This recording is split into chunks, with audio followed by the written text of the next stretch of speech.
Todos odian ver triunfar al Barcelona. Hoy en día, el relato oficial intenta ensuciar nuestra grandeza. Escuchas a analistas, creadores de contenido y aficionados rivales atreverse a decir que el Barcelona es beneficiado por el arbitraje, por los despachos o por el gobierno, pero esa mentira no podría ser más falsa, más cínica y más descarada.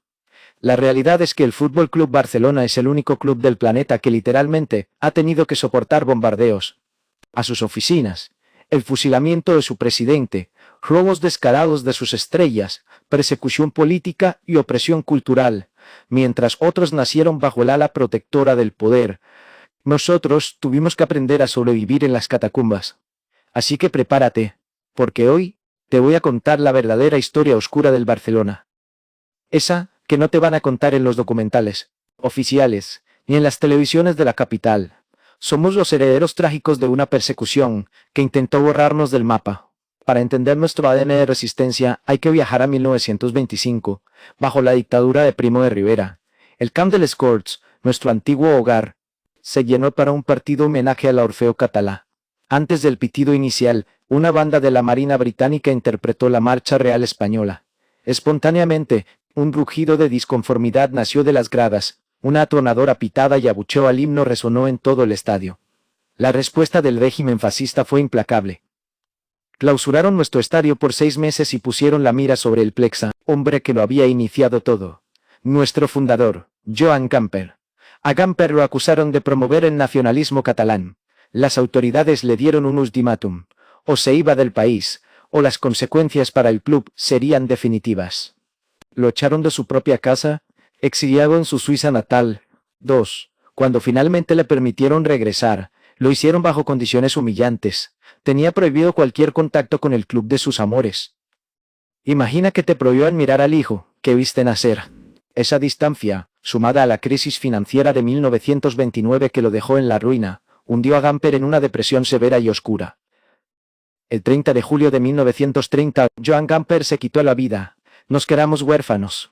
El hombre que compró los primeros balones y unió los primeros corazones azulgrana se había ido, pero su muerte no apagó la llama, al contrario, la convirtió en un fuego eterno de rebeldía. La década de los 30 trajo la Guerra Civil Española, y el Barça se convirtió en el objetivo prioritario de las fuerzas fascistas de Francisco Franco. En agosto de 1936, nuestro presidente en funciones, Josep Sunyol, un hombre de firmes convicciones políticas y defensor de los valores democráticos, viajaba hacia el frente de Madrid para visitar a las tropas republicanas. Su coche tomó por error una ruta equivocada, en la Sierra de Guadarrama, y entró directamente en territorio controlado por las tropas franquistas. Al ser reconocido, no hubo juicio, no hubo llamadas, no hubo compasión. Sunyol fue arrestado y fusilado, en el acto junto a sus acompañantes. Sus cuerpos fueron arrojados a una fosa común. El régimen no solo quería matar al hombre, quería decapitar la identidad del club. Pero la crueldad no terminó ahí. En la noche del 16 de marzo de 1938, la aviación fascista italiana, aliada de Franco, sobrevoló Barcelona. Una de sus bombas cayó directamente sobre la sede social del club, en la calle Consell de Cent. El edificio quedó reducido a escombros. Trofeos históricos, actas de fundación, fotografías y las oficinas administrativas volaron por los aires. El plan era perfecto. Si destruían los documentos y mataban a los dirigentes, el Barcelona dejaría de existir. 3. Pero se equivocaron. Entre las cenizas y los ladrillos rotos, empleados y aficionados arriesgaron sus vidas para rescatar lo poco que quedaba. El mundo se caía a pedazos a nuestro alrededor, pero el Barça se negaba a morir. Con el estadio semidestruido, el presidente fusilado y las cuentas bancarias congeladas por el bando nacional, la desaparición del club era cuestión de semanas. Fue en ese momento de oscuridad absoluta cuando apareció una mano amiga. Desde el otro lado del océano, México, bajo el gobierno solidario de Lázaro Cárdenas, se convirtió en nuestro salvador. En 1937, el Barça recibió una invitación para realizar una gira por tierras mexicanas y estadounidenses.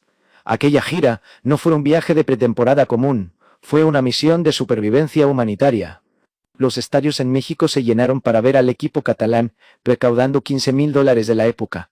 Ese dinero no fue a parar a lujos, se envió directamente a París para crear una cuenta bancaria secreta que mantuviera al quedó con vida de forma legal y fuera del alcance de las garras de la dictadura. Sin embargo, el precio humano fue altísimo.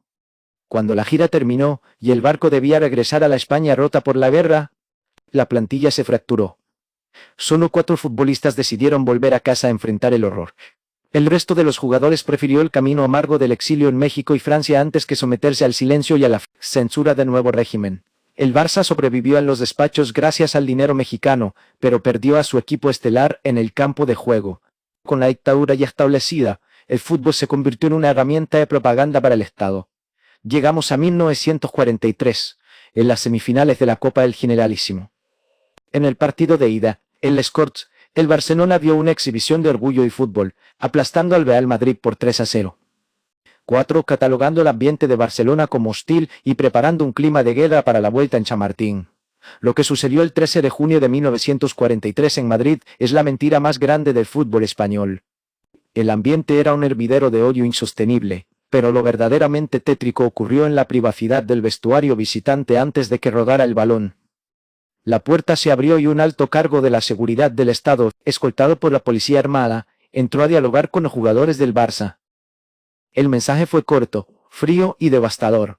Recuerden que algunos de ustedes están jugando solo por la generosidad del régimen, que les ha perdonado su falta de patriotismo. Era una amenaza de cárcel, de exilio o algo peor para ellos y sus familias. ¿Cómo pretendían que jugaran al fútbol con una pistola invisible apuntando a sus sienes? En el campo, los jugadores eran fantasmas atemorizados que ni siquiera disputaban los balones por miedo a represalias fuera del estadio.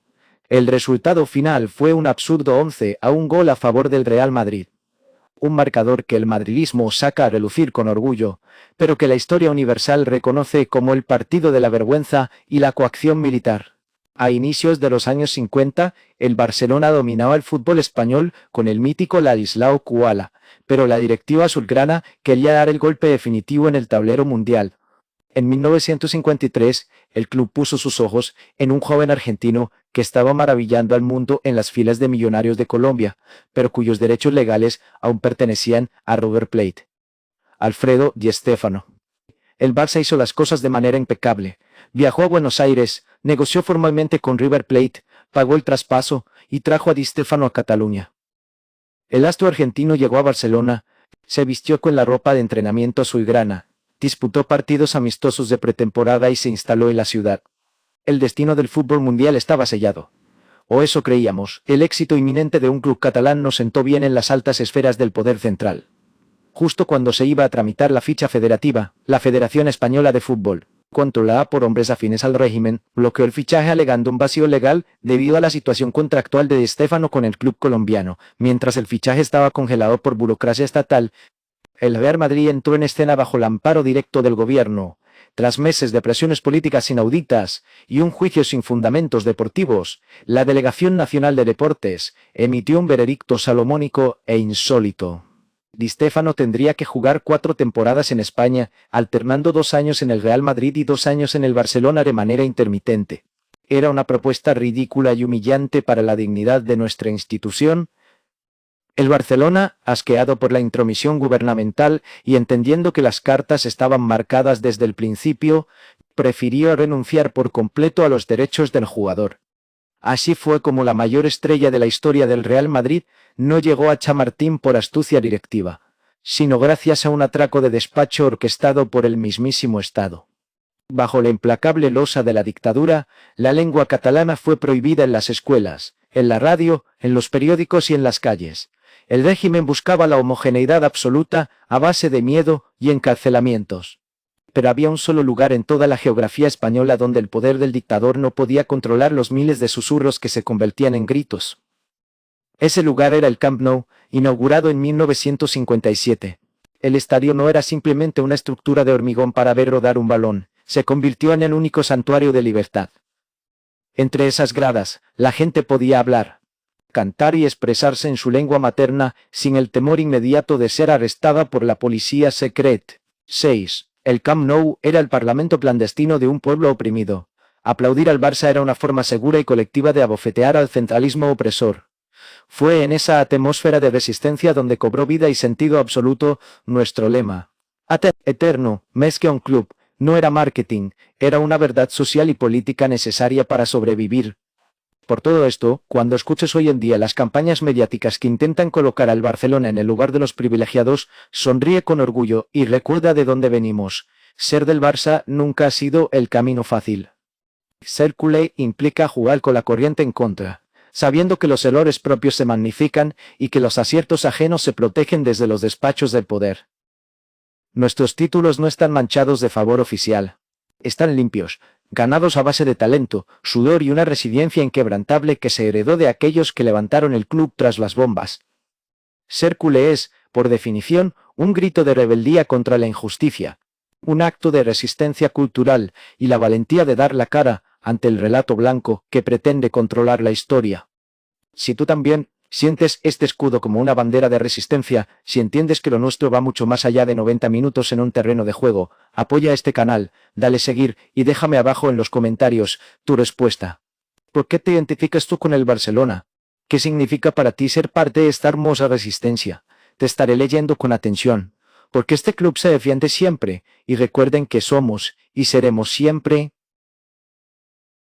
más que un club.